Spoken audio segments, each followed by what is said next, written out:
se vuole il sindaco può fare tutto lui, però al limite lanciamo una sottoscrizione, facciamo una colletta per poter fare piccoli ritocchi. È stata questa la proposta lanciata attraverso di noi da Francesco Zanga, che a 68 anni in carrozzina vive quotidianamente la sua battaglia contro le barriere architettoniche. Proposta ma anche provocazione lanciata direttamente così al sindaco Conte. Io ti auguro, sindaco, di arrivare a 90 anni e quando avrai 90 anni io non credo che sarai perfetto come adesso. Forse una carrozzina la dovrai usare anche tu. Provocazione raccolta dal sindaco che rilancia. Lo invito a un incontro per evidenziare le problematiche e soprattutto per concordare le soluzioni. Un confronto non solo con il sindaco ma anche con chi a Casugana si occupa della situazione.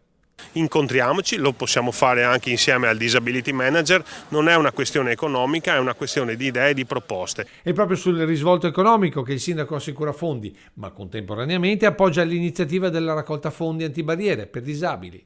Questa è una priorità per la nostra amministrazione, quindi da un punto di vista economico i fondi li troviamo senza nessun problema. Le collette però fanno sempre bene, perché se c'è qualcuno che vuole contribuire a migliorare ulteriormente l'accessibilità della nostra città, perché no, sarò io il primo a versare il primo euro.